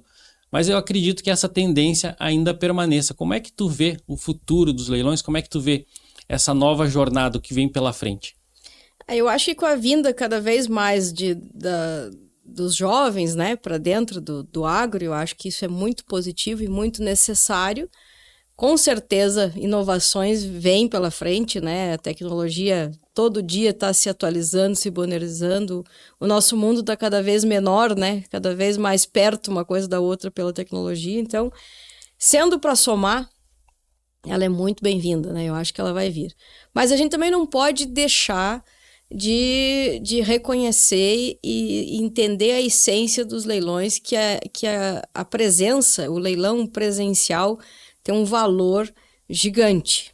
Só quem já foi ou quem frequenta um leilão presencial sabe o calor que é um leilão presencial, né? Porque o leilão é aquela coisa, ele envolve números, dados, lucro, prejuízo, mas ele também envolve emoção, vaidade, né? Gostos, disputas, né? Ser humano, resumindo. Então, assim, quem vai num leilão gosta, é uma coisa viciante, né? E claro, o não poder ir em todos tem a comodidade de poder assistir, você não perde, não quer dizer que você não foi e que você perdeu, você pode assistir. Mas a gente também tem que valorizar a presença do público nos leilões. Então, nós, desde o ano passado, a gente tem batido muito nessa tecla. Se você pode estar conosco na pista, esteja, porque é diferente. Se você não pode estar, assista. E a gente teve uma fusão muito legal. Muitas vezes você está ali na pista, presencial, sentadinho ali, tem um pisteiro na tua frente e você está lançando conosco pelo celular. Isso tem demais, assim, é a descrição, a pessoa não quer ser vista lançando, quer ficar mais contido e tal. Às vezes tem pisteiros mais inexperientes que chegam para mim depois do leilão, mas o Alex estava na minha frente, por que ele não lançou para mim, lançou para você lá no estúdio? Normal, o importante é que ele comprou, ele queria comprar sim. Né? Porque o pisteiro, ele tem essa questão. O pisteiro, para ser um bom pisteiro, ele tem que ter uma pintinha de vaidade, assim. Ele gosta de... Ele tem que ser desinibido. Enaltecer o lance. Muitas vezes tem essa competição, essa coisa de... Eu quero vender, né? Eu quero pegar lance, eu quero falar, eu quero anunciar. E muitas vezes dá isso. Mas como que ele tá na minha frente aqui, tá lançando lá com outro pisteiro? Então, essa fusão, assim, é muito interessante. Mas o calor do leilão presencial é muito, muito legal. Então, assim, a gente vai ter agora no ano de 2025 muitos leilões.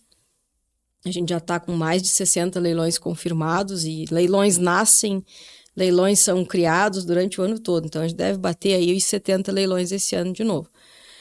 E muitos deles, a grande maioria, serão presenciais.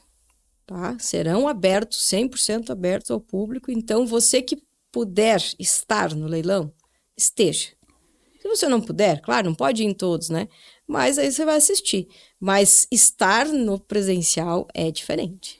Faz muita diferença. Eu estava falando, inclusive, com o seu Lauro sobre isso, porque ele é um dos que preferem, né, que o leilão dele seja presencial. Não que não possa ser transmitido, que vai ser transmitido também, mas ele é outro que dá muito valor para a questão presencial dos leilões. E como tu falou, o pisteiro, ele é uma peça fundamental na emoção de um leilão, né? Ele faz com que as coisas aconteçam, né, nessa forma mais forte, assim, com mais emoção, com mais enaltecendo os lances.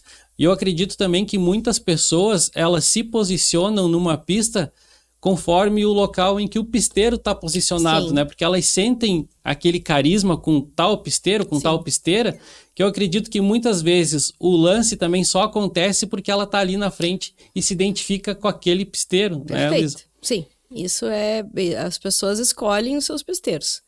Cria uma afinidade, né? Um jeito de lançar, um perfil de lançar, uma confiança. Né? Já pergunta antes, qual é os lotes aí que você me indica? Tais e tais. Por quê? Porque o pisteiro já te conhece, já sabe teu perfil, já sabe que gado que você gosta, já vai te indicando, né? Então, o pisteiro precisa conhecer também bem do que está sendo vendido. Não basta ele chegar para o leilão. Ele tem que conhecer da regra, ele tem que conhecer dos animais e ele tem que ter um bom diálogo com aqueles clientes. Fazendo isso, ele cria um leque de clientes que vão lançar preferencialmente com ele. Não quer dizer que 100%, mas preferencialmente eles vão preferir aquele pisteiro. E sim, eles se posicionam normalmente onde aquele pisteiro está. Muita gente, depois nas Polares, me perguntava por que você não está mais na pista presencial, ali embaixo, né? Que é onde eu mais gosto de ficar. Eu adoro fazer a pista presencial.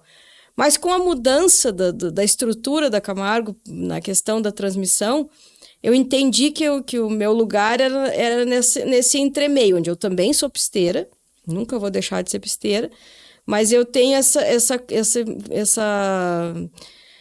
o Miller, da Imagem TV, um abraço para o Miller, ele diz assim, que é âncora, né? Ele fala esse termo, que é onde você apresenta, onde você chama o leiloeiro, onde você faz essa conversa, essa sala de estar do leilão, digamos assim.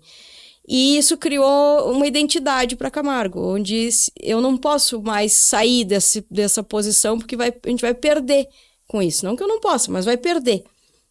Mas nas Polares eu matei a saudade. Eu na Feira da Novilha, eu pedi para o Delamar, posso descer para a pista? Pode. Então eu fiquei 1 lote ou 2 pegando lances na pista presencial. E muita gente lançou, porque eu desci ali no meu lugar de costume, que é na frente da pista, e muita gente levantou de onde estava para ir lançar ali, porque lançava comigo. Depois, quando eu voltei, lançou pelo telefone. Então, tem isso sim, né? E é uma afinidade que existe, assim, uma ligação e uma confiança bem grande. No caso do Lauro, por exemplo, vamos puxar para o leilão de genética, cavalo, genética e tal. O presencial é importante pelas relações, pelo prestígio, né? Então, principalmente no cavalo, né? Um leilão dos cavalos é importante você ter o presencial, porque você vai ter o prestígio dos teus conhecidos, o prestígio das pessoas que vão ali, além de olhar os teus animais, mas vão ali para te prestigiar. Então, o leilão presencial na genética é extremamente necessário, extremamente importante. Por quê? Você produziu um animal super bem, você caprichou, você arrumou, estudou morfologia, estudou tudo, preparou. Você tem que mostrar. E às vezes o vídeo não passa essa verdade que precisa ser mostrada. E muitas vezes o animal se apresenta melhor ali na pista do que um dia inteiro de filmagem. Então, o presencial é o presencial. Com toda a tecnologia, mas o presencial é o presencial. É diferente. E tu poder ressaltar essa importância do criador, porque o criador, ele está criando ali para que várias outras pessoas se utilizem depois daquele produto também, né? Ele pode ser um produto que depois vai gerar muitos outros produtos, no caso do cavalo, né? No caso de reprodutores também, de forma geral. Sim. Então, enaltecer essa importância do criador, essa importância da seleção genética que ele está fazendo ali, eu considero que é extremamente importante. E isso que tu falou da questão dos pisteiros, me vem à mente que assim, ó, tu gera um leque extremamente grande de oportunidades de trabalho com isso. Porque às vezes a pessoa ela não é tão boa lá na mangueira, ela não é tão boa na parte administrativa, ela não é tão boa em algum outro setor da tua empresa, mas ela é extremamente carismática, ela lida muito bem com o público e ela consegue transparecer isso e ela consegue converter um lance tímido num lance que gera emoção. Então, com isso eu gostaria que tu falasse um pouco dessas oportunidades, né, que são geradas, porque a gente falou da importância da tua equipe, mas eu acredito que vai muito além disso, né? Além da tua equipe ali, também tem uma série de pessoas que dependem dos leilões hoje, né? A gente tem a pessoa que trabalha com transporte, a gente tem a pessoa que fica lá no campo, a gente tem a pessoa que, como tu falou, fica ali nos bastidores, na cozinha, né? Então acho que o leilão, de forma geral, ele gera muitas oportunidades. E às vezes a pessoa acha que ela não tem capacidade ou não tem alguma destreza para alguma coisa para trabalhar num leilão, e quando tu percebe, olha, essa pessoa se encaixa muito bem nesse ponto. Gostaria com isso que tu trouxesse um pouco da tua percepção sobre essas várias possibilidades e sobre o que hoje representa o leilão em relação aos empregos que ele gera.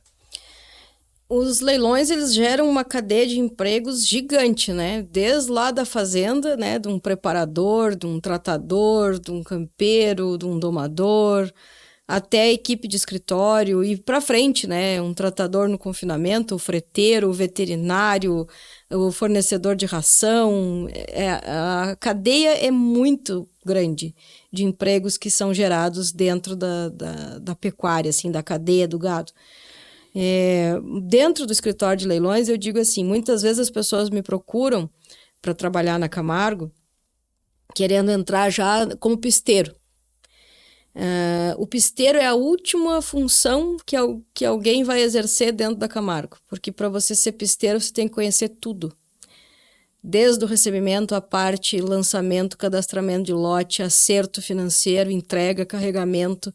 Aí você pode ser um pisteiro se você tiver perfil para isso. Então, muitas vezes, né, as pessoas se confundem, achando que para ser pisteiro basta vestir uma camisa da Camargo e gritar. Não, você tem que conhecer toda a sistemática e conhecer gado, ter informação. Você está ali como uma extensão do leiloeiro. Então, veja bem, o leiloeiro é o principal dentro da nossa hierarquia, o leiloeiro. Ele que conduz, ele que determina o leilão, ele que é o maestro do leilão, é o leiloeiro. Mas o pisteiro, ele é um braço do leiloeiro. Então, ele tem que saber o que ele está fazendo ali. Então, hoje em dia, o maior gargalo que eu tenho é formar pisteiros. Então, às vezes a gente tem gargalo disso, às vezes a gente está com menos pisteiros, às vezes está com bastante, às vezes está com pouco, às vezes está com algum treinamento, às vezes treina e não vira borboleta, porque não está naquela essência ali. Eu faço pista desde os 12 anos. Mas para mim foi uma brincadeira, como eu disse no começo. Eu brincava de fazer leilão. Então, para mim, é uma coisa muito normal. E ao longo dos anos, eu brigava muito, assim, eu questionava muito. Nossa, mas, meu Deus do céu, eu preciso fazer pisteira, essa gente não desenvolve. Porque para mim, aquilo era fácil. Agora não, né? Agora, com todos esses anos, eu digo, não, para aí. Eu não posso querer que uma pessoa chegue aqui e pense como eu penso, ou que tenha a bagagem que eu tive, ou que ninguém viveu o que eu vivi, né? E eu também não vivi o que aquela pessoa viveu. Então, a gente tem que conhecer aquela pessoa e entender. Muitas vezes é como você disse, ela começa num determinado setor e você vai experimentando aqui, bota ali, vamos fazer hoje isso aqui, vamos treinar isso aqui, vamos fazer acerto, vamos fazer nota, vamos hoje porta-gado, vamos lançar no sistema, até que eu digo, não, opa, teu lugar é aqui. A gente vai que nem um quebra-cabeça, vai achando o lugar onde aquela pessoa se encaixa. E quando ela se encaixa, normalmente ela se fixa naquele setor ali. Mas o ideal do colaborador na Camargo é aquela pessoa que, aonde eu precisar, ela saiba atuar. Então, eu tenho pessoas que atuam desde o recebimento, a parte, pesagem, ler brinco, fazer ficha, tocar no corredor, fazer pista, e se precisar ir para o escritório, vai. Esse é para mim, o completo, né? Mas não é fácil você chegar numa pessoa nesse ponto, leva anos para você moldar. Temos pessoas que começaram fazendo serviços invisíveis. Hoje são chefes dentro da Camargo, são pessoas que conduzem equipes. Mas é uma coisa assim de dedicação, de paixão, de gostar do que está fazendo. Não é um bico. Né? Tem muitas pessoas que vão lá para fazer um bico. É diferente, né? Então, normalmente não permanece. Mas o fluxo é muito grande. Então, assim, a gente acaba tendo equipes muito boas. Normalmente, as equipes são muito unidas, um ajuda o outro. Sempre a gente faz uma oração antes de começar os leilões. É um ritual que a gente tem desde o primeiro leilão. É um ritual de concentração, onde a gente se reúne numa roda grande, todos da equipe, todos, né, sem exceção. E se tiver um cliente, tiver alguém junto ali que queira participar, é bem-vindo.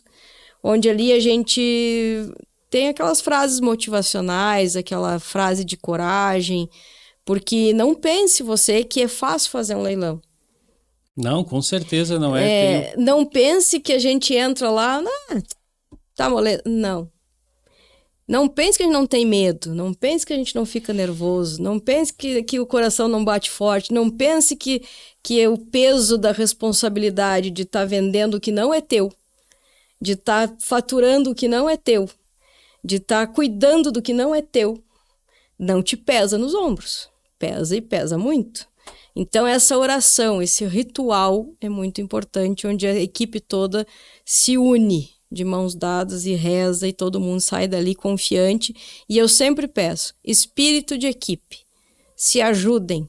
Não é porque você só abre portão que você não pode ajudar o teu companheiro lá que está separando um gado. Não é porque você só tira nota que você não pode ajudar o teu companheiro ali que está preenchendo um cheque. Se ajudem. Uma coisa depende da outra. Toda sistemática é um efeito dominó. O meu serviço vai ajudar o teu. O meu mau serviço vai atrapalhar o teu. Então, espírito de equipe, né? E como a gente convive muito, a equipe dorme todo mundo no mesmo lugar, não tem essa, eu vou pro hotel, a equipe fica lá no galpão, não. Se todo mundo acampou num galpão, eu tô dormindo lá junto com eles, sem problema nenhum. Que é para justamente ter esse espírito de que onde vai um, vai tudo. E se tiver que ajudar, todo mundo ajuda. Se tiver que pegar, todo mundo pega. Mas sem fé, sem você estar espiritualmente equilibrado, o peso é muito grande. Então, muitas vezes, nossa, tá lá maquiada, arrumada, né? Não, você não sabe, muitas vezes eu tô com um sorriso no rosto, firme e forte, mas por dentro, o frio na barriga é gigante, principalmente em épocas de ciclo de baixa, onde vem aquele gado, vem toda aquela produção, o produtor te olhando assim, eu confio em você, eu sei que vai dar certo, né? E a gente tem aquele compromisso de não fazer milagre, mas o compromisso de se esforçar para que aquele resultado seja, no mínimo, satisfatório. Então tem que ter muita fé, tem que ter muita garra, e quem quer entrar na equipe da Camargo tem que ter esse espírito de que não tem hora, não tem dia, não tem clima, não tem função, tem que fazer o que tiver para fazer em função de um resultado e saber que muitas vezes não vai nem aparecer. E tu conseguir promover isso numa equipe que eu considero uma equipe extremamente grande, né, e diversa, porque ali tu tem os mais novos chegando, mas tu tem, por exemplo, gostaria de dar o exemplo aqui do seu Arthur, né, que é uma pessoa que já tá... Um paizão. Então, né, tu ter isso, essa diversidade, né, em idade, essa diversidade de pessoas, essa diversidade de referência que eles têm também, e tu conseguir manter esse espírito de equipe, conseguir manter essa equipe motivacionada, essa equipe que mantém um respeito, né, com essas diversidades, eu considero que isso também é um fator importante, determinante, né, para o teu negócio, mas para qualquer negócio hoje em dia, mas principalmente, né, para a questão dos leilões que a gente está tratando aqui hoje, que é o que faz com que essa máquina, né, permaneça com as engrenagens ajustadas e no final tu consiga entregar para quem está comprando e para quem está vendendo o resultado que eles esperam ter, né, Luísa? Ah, sim. Luísa, com isso eu gostaria de, chegando aqui para o bloco final, que tu trouxesse um pouco da tua mensagem para aqueles que estão entrando no ramo dos leilões, que estão começando a comprar, que estão começando a vender, para aqueles que já fazem parte também dos leilões, qual é a tua mensagem como leiloeira para o produtor, para aquele que compra, para aquele que vende ou para aquele que também quer fazer parte, né, de uma leiloeira ou trabalhando ou de repente ter a sua leiloeira? Qual é a mensagem que tu deixa aqui para essas pessoas que querem de alguma forma fazer parte desse ramo? Primeiro de tudo, confie em si próprio, né? Acredite, escute o seu coração, escute as suas paixões, as suas vocações. Como o exemplo da minha história mesmo, né? Eu sempre quis estar no campo, envolvida com animais, de alguma forma, né? Cheguei aí para outro caminho, né? Do direito e tal, mas voltei entendendo que essa era a minha essência. Então, acho que você sempre vai fazer bem aquilo que você gosta de fazer. Então, se você se encaixa nesse perfil, se você se vê fazendo isso, vai atrás. Seja neste perfil ou em qualquer outro.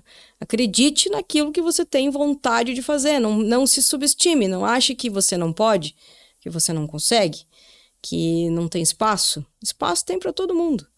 Basta você enfrentar os obstáculos. Então, não existe um caminho reto. Você tem que fazer do teu limão uma limonada. Então, acreditar em si próprio, saber que vai ter altos e baixos, que vai ter tropeços, que vai ter glórias, que vai ter momentos muito bons, que vai ter momentos não tão bons, que você tem que manter a tua humildade, a tua fé, a tua serenidade, não ser soberbo, não ser prepotente de achar que você é melhor que os outros, que isso não existe. Não achar porque chegou num determinado patamar, eu cheguei aqui, daqui ninguém mais me tira, você já saiu, se você pensar isso. O teu maior concorrente é você mesmo. Você tem que sempre se superar, sempre melhorar, sempre fazer melhor. Reconhecer os teus erros. Não, eu podia ter feito melhor isso aqui, eu vou fazer melhor. Eu vou mudar isso aqui realmente podia ser melhor. Escutar as pessoas, escutar opiniões, sugestões, filtrar, né? Vem muita opinião que você tem que não ouvir mesmo, mas muita coisa sim, vem muita sugestão boa. Eu visito muito produtor, vou nas propriedades, eu tento entender as realidades destes produtores, desses confinadores, desses terminadores, para a gente tentar entregar para eles o máximo do que eles precisam. Eu acho que é isso, é mais espírito de união, né? Acho que a nossa classe, às vezes, ela é um pouco desunida, onde eu quero produzir e quero vender. Se você comprou e ganhou ou perdeu, eu não quero nem saber. Isso não funciona. Eu preciso produzir para você ganhar, porque se você ganhar, você volta a comprar de novo. Então, isso são ensinamentos que ao longo dos anos a gente vai tirando, né, concluindo. E acreditar em si próprio, seja no segmento que for, seja no que você quiser fazer, acredite. Na questão dos leilões, como eu te disse, dom, muitas coisas você precisa ter o teu dom, não é uma coisa que você vai estudar para fazer, você vai ter que ter um dom. Trabalhar na Camargo, muita gente me procura, né, entra em contato comigo. Eu sempre procuro dar oportunidade, sim, né? Todo começo de ano a gente acaba selecionando algumas pessoas, sempre está entrando novas pessoas. Então, se alguém, né, por exemplo, vou abrir aqui, se alguém estiver procurando, precisando e tal, pode entrar em contato comigo. Depois, se você quiser colocar aí meu Instagram, meu WhatsApp, da Camargo de preferência, @Camargo Agronegócios. A gente seleciona, a gente vê se tem vaga, a gente tenta dar oportunidade, porque eu acho que a oportunidade é a primeira coisa. Não quer dizer que a pessoa vai permanecer, mas pelo menos a gente vai dar esta oportunidade. Assim como eu já tive oportunidade também, acho que a gente tem a obrigação, depois que a gente consegue se firmar no mercado, de abrir portas para quem está começando. E esse é o meu recado, não desista. Seja no campo, seja na empresa, seja onde for, não desista. Que bacana, Luísa. Muito importante essa tua mensagem, porque eu acredito nisso, sabe? Que tu deve levar em conta a tua essência. Tu deve perceber que a tua essência, ela é um fator forte, né, na tua formação pessoal ou profissional. E quando tu acredita nisso, quando tu percebe que tu tem essa essência e que tu coloca ela para jogo, que tu faz, né, com que ela trabalhe, tu vai procurar uma atividade que te traga prazer, né, que te dê uma satisfação. E quando tu faz isso com satisfação, é inevitável que o teu negócio em algum momento tenha sucesso. Claro, como tu falou, tu vai passar por alguns percalços, tu vai passar por algumas barreiras, tu vai ter portas se fechando, mas tu também vai encontrar portas se abrindo, como tu falou, oportunidades surgindo, e quando tu identificar essas oportunidades, aproveite, siga e, né, dê valor para aquelas pessoas que também estão te dando valor, que estão te dando oportunidade, que estão enxergando no teu negócio essa essência, né, essa vontade de fazer as coisas acontecerem. Eu acho que essa mensagem que tu trouxe para a gente foi extremamente valiosa para aqueles que estão nos acompanhando também, e com isso eu gostaria de te agradecer mais uma vez por esse ensinamento, por ter trazido um aprendizado para a gente, por ter mostrado para a gente um pouco da tua essência, um pouco do trabalho que a gente considera extremamente importante que tu vem desenvolvendo na pecuária através dos teus leilões. Luísa, mais uma vez, muito obrigado pela tua presença aqui no Dúvida Rural. Eu que agradeço o espaço, desculpa se eu exagerei nas falas, se falei bastante, mas é que o assunto é a minha vida, então é o meu dia a dia. Eu costumo dizer que eu não tenho uma profissão, porque é uma diversão. Eu gosto muito do que eu faço, então sou plena no que eu faço, não me arrependo nem um minuto, nem uma vírgula de nada do caminho que eu tracei até hoje. Vivo o que eu queria viver, permaneço no que eu quero permanecer, estou tentando manter a minha família dentro disso também. E só tenho que agradecer ao espaço, ao reconhecimento, e vamos lá, fica o convite também para os leilões que vão começar agora a partir do dia 8 de março, lá em Bom Jardim da Serra, feira de verão, começa dia 8, do dia 8 de março até o dia 2 de dezembro, a gente não vai parar. Então, quem não é inscrito no canal da Camargo ainda, se inscreva, né? Quem não nos segue no Instagram, @Camargo Agronegócio, segue a gente lá, chama, conversa, tira dúvidas, fazer os cadastros, que acho que é uma coisa que a gente não abordou aqui, mas é importante. Você que queira fazer o seu cadastro com a Camargo, também pode nos chamar nos telefones, no Instagram, para você fazer teu cadastro, para poder comprar ou vender, precisa estar cadastrado, precisa cumprir algumas regras ali burocráticas, mas nada muito absurdo, mas precisa, né? São as regras. Então é isso, acredite no agro, acredite no potencial do Brasil em produzir alimento para o mundo. A gente tem uma função maravilhosa, importantíssima, e cada vez mais o mundo está com fome, e cada vez mais a gente precisa produzir com eficiência. Estamos aqui para tentar contribuir para isso. Cada vez mais o mundo precisa da mão dos produtores rurais, daqueles que produzem o alimento de uma nação, de um país, né, do mundo como um todo. Eu acho que cada vez mais o mundo precisa de pessoas que trabalhem fazendo aquilo que gostam. Com isso, eu te parabenizo pelo teu trabalho, pelos leilões que você vem desenvolvendo e pela importância que são esses leilões no desenvolvimento da pecuária do nosso país. Mais uma vez, obrigado e parabéns pelo teu trabalho. Muito obrigada. Muito bem, para você que nos acompanhou neste bate-papo aqui com a Luísa Camargo, da Camargo Agronegócios, eu peço que você, mais uma vez, se inscreva no nosso canal, se já não for inscrito, e também nos acompanhe através das nossas redes sociais.